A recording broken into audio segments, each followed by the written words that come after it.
The Tarrant County Master Gardener Association has partnered with the Tarrant Regional Water District to encourage water conservation. TRWD maintains 4 area lakes and pipelines needed to provide surface water to local water treatment plants so they can clean that water to meet drinking standards for our communities.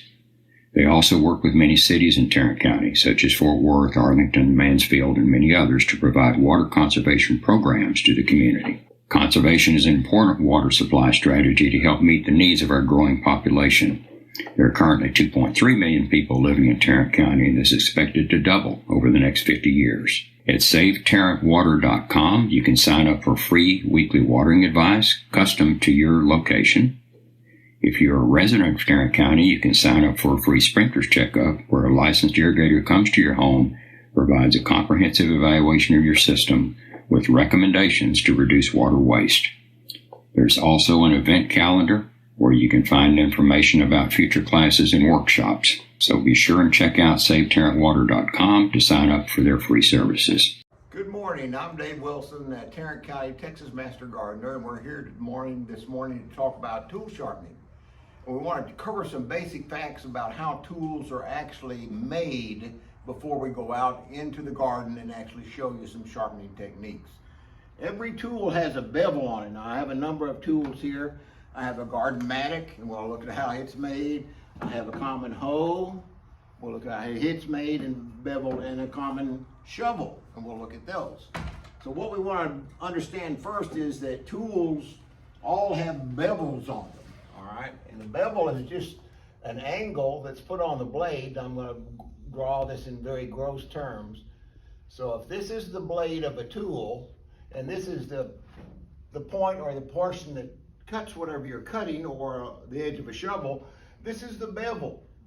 All right, and this is the sharp point that does the cutting and the work of the tool.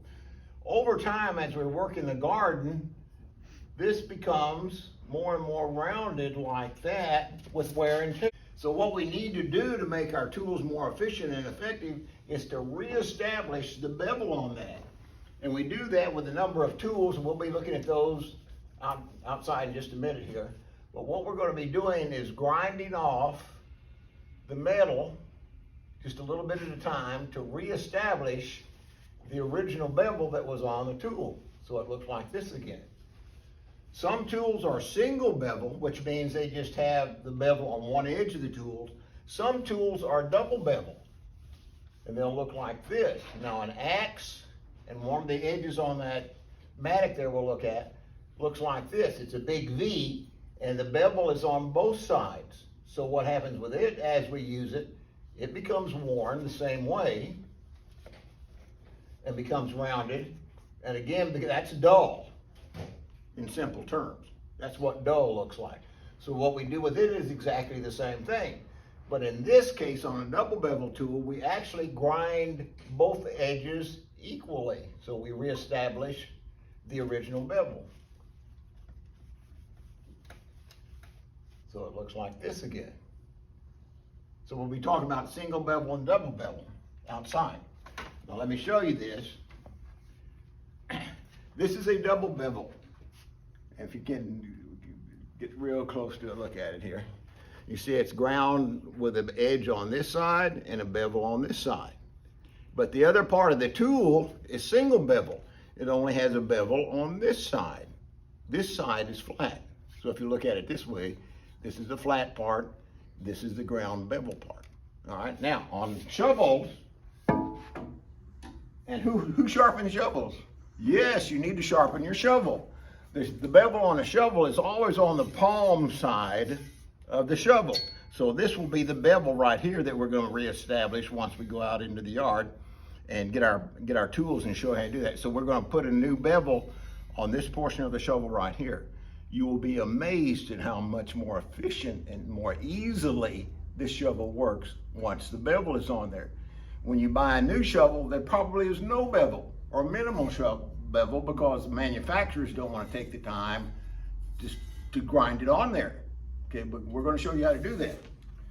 Common garden hoe is the same way. It is a single bevel. If you look at it, the bevel is on this edge. This edge is flat. So what we'll be doing is taking the hole out there, and we'll be reestablishing the bevel on this side. Again, when you buy them in the store, they may or may not have a good edge on it. So one of the first things you may want to do when you have a new tool is look, do I have a good edge on it? If I don't, then I can establish a new edge very quickly, inexpensively, and we'll show you the tools that we're going to use to do that with. Good morning. We're out here in the community garden in Fort Worth, and what we're going to be doing this morning is doing a little maintenance on our community tools. You'll notice on the table here in front of me that we have a number of tools, sharpening tools and maintenance tools, from standard manual tools to some power tools, some benchtop tools, and what we'll be doing is talking about how we use each one of these. You may have some of them, you may not. You may want to acquire some of them after you see how well they work. So what we're going to be working with this morning is some pruners that have been left without maintenance. And so what we're going to do is look at each one of them, clean them up, and sharpen them with a little hand tool. If you clean your tools properly when you're through with them, then you don't have to go through this. But most of us are tired when we come out of the garden and we just throw our tools on a workbench and then come back and then they're rusty and we have to work with them. So what we're going to do with this morning is clean these up a little bit, and we use a little solvent here to spray on the portions that are rusty. And this is a simple little kitchen tool. This is a scrub brush, and a scrub pad that you'll find in the kitchen. And it works very well for cleaning rust off of tools. And it doesn't take very long to do that. You probably can't get them as clean and bright as brand new, but it works very well for taking off most of the surface rust that's in the way. Now once we do that, now we're ready to do some sharpening. And what I have here is a little tool that is a diamond grit file. Now these are readily available in the internet or at some of the hardware stores or the big box stores. This works much, much better than the old standard steel file, all right? These get rusty and they dull and they don't work long. Diamond grit tools last forever, and they don't require much maintenance. You'll remember before we started this session that we were talking on the whiteboard with showing how different tools have a bevel pattern, a different bevel. This is one of the single bevel tools that we were talking about. So it just has a bevel on one edge of its cutting surface. So what we do is we look at that bevel and we simply rub the diamond grit to match the bevel, and you can see that it gets much, much brighter as it removes a little bit of the metal on the cutting edge. And it doesn't take much force or much time to do that, and it gets much, much brighter. You do that if there are two cutting edges, you do that on both of the edges. And it just takes a couple of minutes to do this, not very much effort. And you'll see they get much, much brighter, and it puts an edge back on them, so they're sharp again. Now you can test this if you have a little twig around. See how easily that works, and that's the way it should work. After you clean and sharpen your tools, then you want to spray a little oil of any kind back on them so it prevents them from rusting when you put them up and get ready for the next time you use them in the garden. So it's that quick and it's that simple to maintain your garden tools. You'll notice that we have two different kinds here. The one I was working on is a carbon steel tool. This one is a stainless steel tool. If you have a stainless steel tool, it's much easier to take care of because it doesn't rust. But you still need to clean it. You'll see that they're dirty. And if you clean it, you'll get all of the old plant juices and other corrosion that might be on it. And that'll help maintain it and keep its life a little longer. You clean them the same way. Feel the edges. If it's a little bit dull, they sharpen exactly the same as the other tool does. Get your diamond tool. And you see the bevel, so I'm rubbing the bevel on both edges.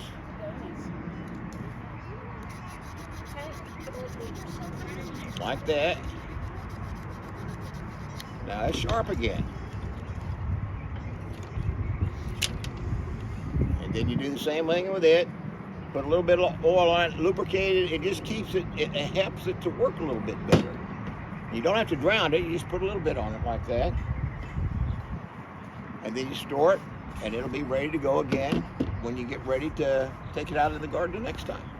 Back in the garden, or actually in the maintenance area of our garden, and we're going to talk a little bit more about a different type of tool, different tool sharpening, and we're going to use a power tool to help us sharpen this.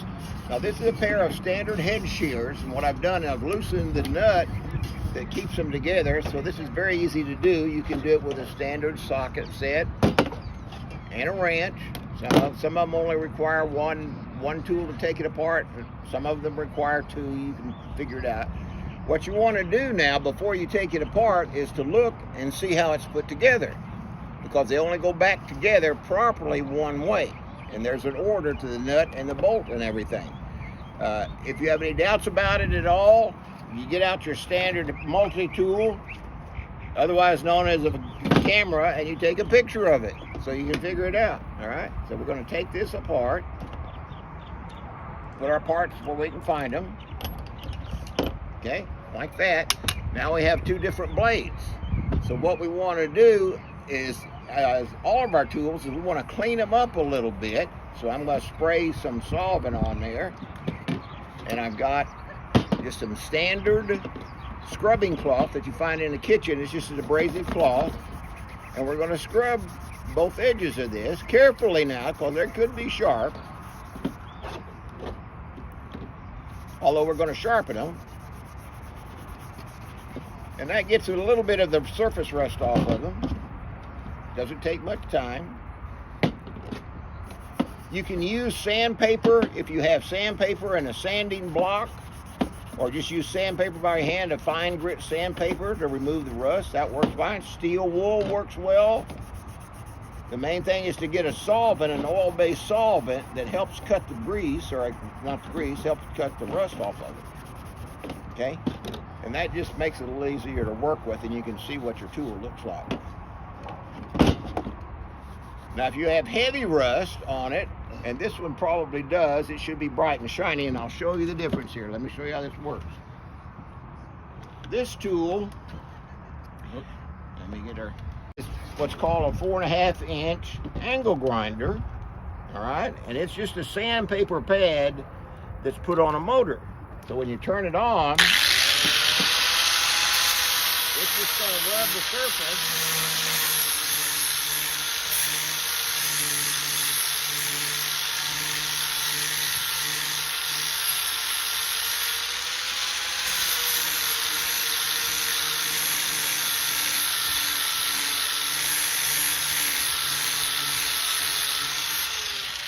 See how bright and shiny that is compared to where we started.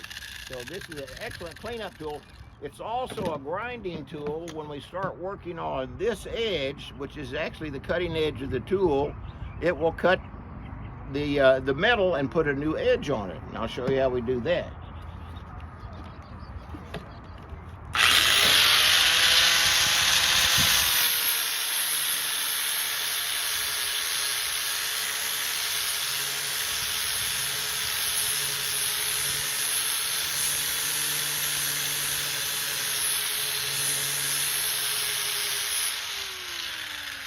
I'm not trying to talk over this because you can't hear because of the noise of the tool, but basically what I'm doing is just gently rubbing this. I'm not pressing down on this at all. The tool weight by itself does all of the work, so it's very easy. And all you want to do again is to find the bevel and reestablish the bevel that was originally on the tool, and just replace it. You're just renewing it.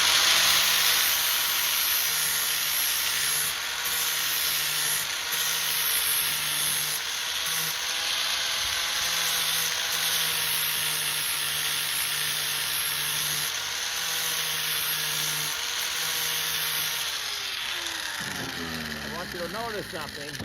I'm wearing protective glasses whenever you're using a power tool that may take surfaces of metal off, or sanding or anything like that, you always want to wear protective glasses because you'll mess your eyes up if you don't. So basically what we've done is renewed all this metal here, and this edge, the cutting edge, is very sharp. We have both edges to work on, so we're going to do the same thing with this other one. Now this one is kind of interesting. It has serrations in it to help hold the branches so they don't move when you cut. You don't have to reestablish those serrations. It does have a bevel on it right along here as well, and what you want to do is reestablish that bevel. We're going to do the same thing with it. Again, very light pressure.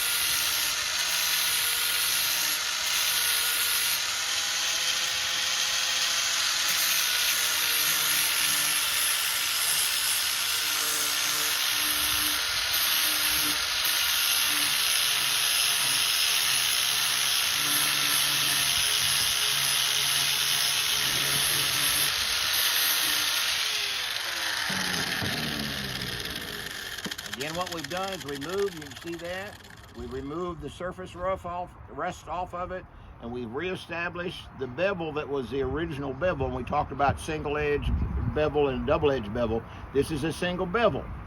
So when you put the tool back together, the bevels interact with each other, and that's how it cuts.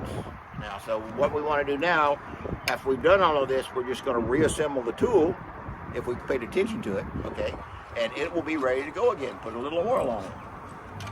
Interestingly enough, these tools are available at discount tool stores, the big box stores, online. They can be, they are not expensive at the discount tool stores. This tool can be purchased for $12 on special. And you buy the replacement pads that look like this, that are the same thing, and these are $3 or $4 a piece. I've used this one probably for a couple of years, and you see it's still fine. It works like a charm. So it is not expensive. This is one of the handiest tools that you can have in your tool shop. Okay. So, Harold Panis, I'm a master gardener, and we'll talk about a few more tools. Dave covered some of the hand tools. I want to cover some of the garden tools.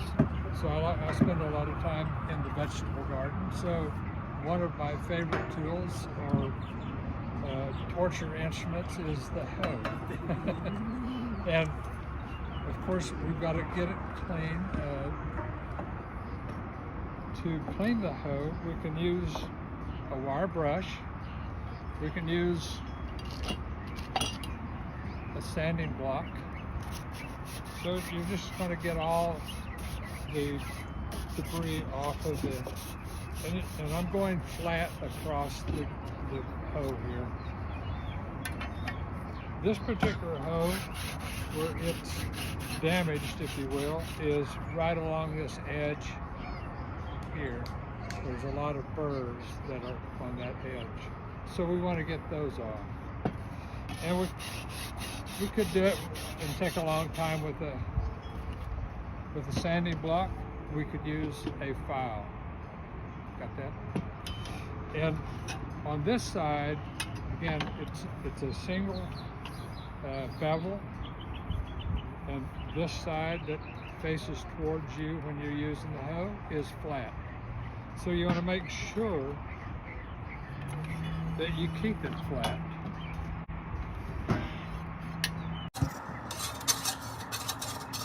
So the file is basically flat against the hoe. And we're just taking burrs off the back side of the bevel. So stay flat.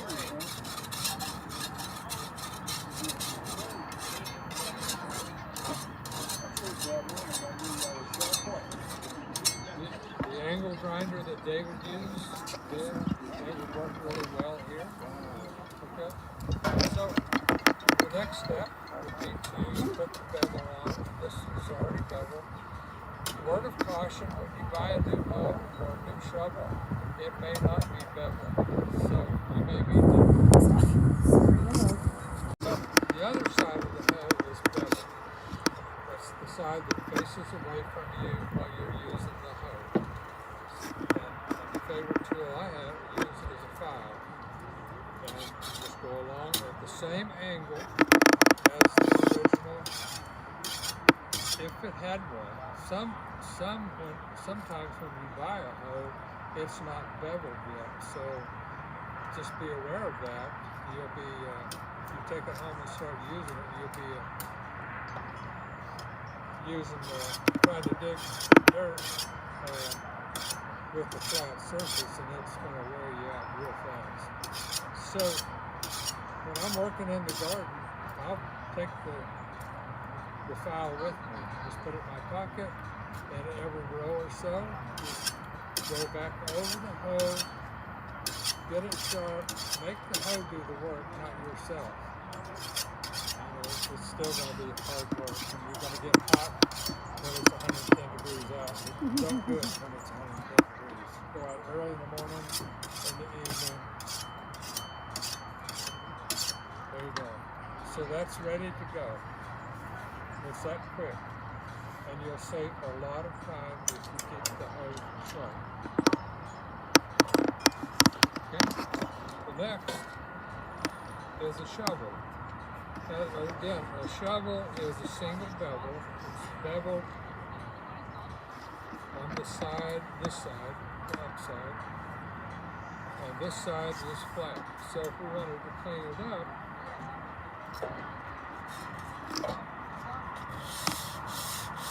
we'll just go along, flat against the surface here so that we're not putting any bevel on the other side. Now shovels are a good candidate for the angle grinder that Dave has, or for a bench grinder if you have a bench grinder. But the angle grinder will do just about everything that the bench grinder will do. And it's a lot cheaper and a lot easier to use. So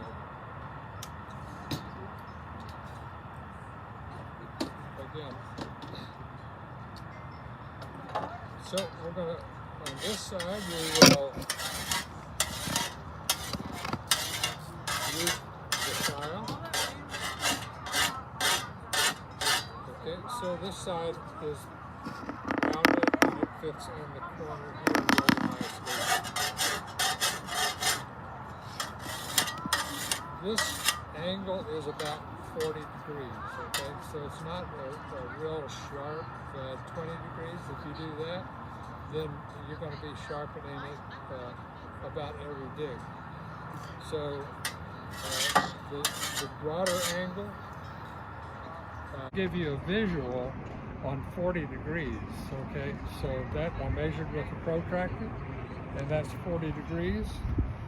And so I'm going into the shovel at about that angle.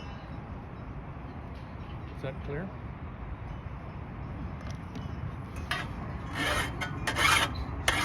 So it'll be a good surface or a digging point for digging through dirt. It won't cut your steak very good, but we're not cutting steak with the shovel. Okay. So I could do that on the bench grinder. We won't do that right now. And again, especially with the bench grinder, you've got to wear your glasses. If you don't have glasses, then wear safety glasses. Can't emphasize that enough. You've got to wear glasses. Okay. So, at the end of our sharpening, we want to, this is lithium grease, white lithium, and especially in the fall here, we're going to clean up a lot of things and put them in the storage. The lithium, instead of WD-40 or some of the other oils, will hang on there until you use the tool in the spring. So that's why I like the lithium. You'll see a white film on there, and it's going to protect your tools through the winter. Okay. These are important too. Well, if you want to get a ugly yard, just don't sharpen your blade for about 2 years, and it'll just tear the grass. But it makes the lawnmower run a lot easier if you keep the blade sharp. And again, it's going to have an angle there. I bet this one's about 35 degrees, so it's a pretty sharp angle also. So, I actually did this with the grinder, or you could do it with the grinder that Dave has, or you can do it with the file. One other way you can do it, I'm just going to present a lot of different ways so you don't have an excuse for not sharpening your blades. And take them off. Don't try to sharpen them while they're still on the mower. Okay. So this is just a battery operated drill, but it has a file or a grinding stone as, okay. So that's a good little tool, fairly cheap. You already probably have a drill. You can use a battery drill or an electric drill. Actually, electric drills tend to work better because you can get a little more speed and the battery doesn't go down. Okay.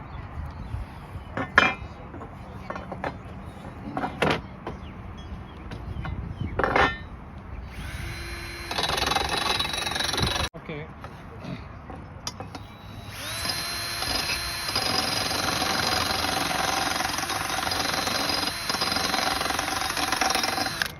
Okay, so that's going to get really sharp,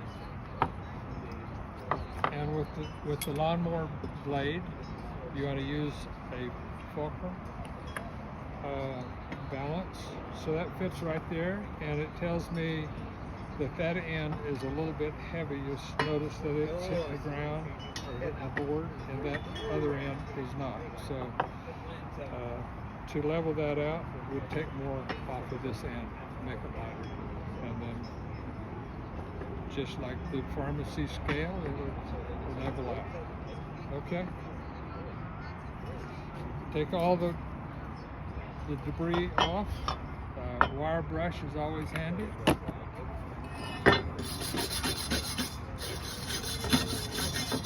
Because that could throw it out of balance also if you had a lot of grass clippings or dirt that's stuck on the blade.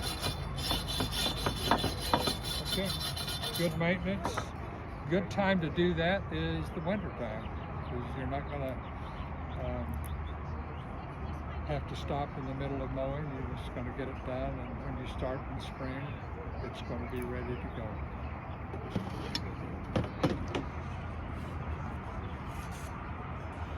Now we could do this is the first double bevel that we have.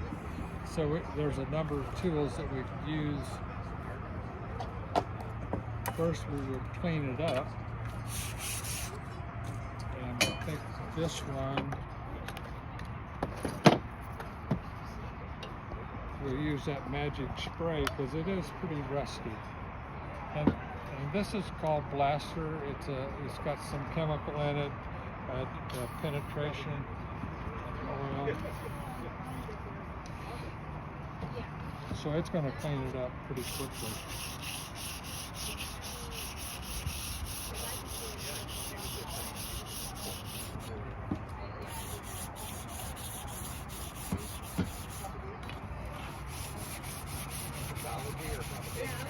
You could use the angle grinder on this too that Dave had. It works really well.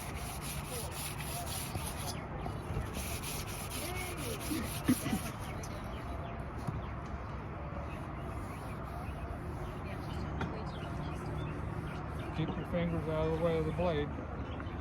So, there's a number of devices. This is a knife sharpener, but it has two areas of approach here. This one says fine and this one says coarse. So you would use the coarse side. And again, keep your fingers out of the blade. So you can do that, and that's going to, if it's not beat up and chipped a lot, then this is going to work just fine. Another tool that I like to use is just a Dremel tool, and that works really nicely because you can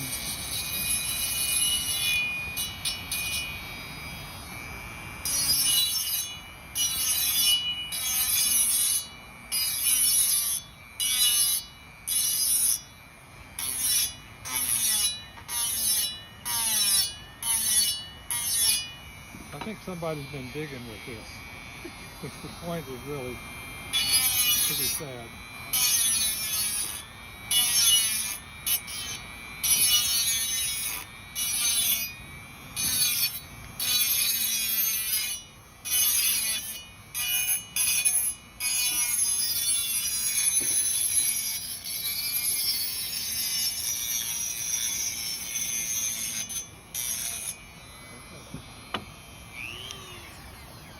So Dremel tool, and there's other, oh, this happens to be Craftsman, so you can also use the file on that. So there's a number of ways you can sharpen an instrument like that. Now, some people say go that way, go away. Some people say come towards it, and it really doesn't make any difference. Do either one, whatever you like. It's probably safer to come away from it. Okay? So, it's not sharp yet. We got to work on that a while, but we're not going to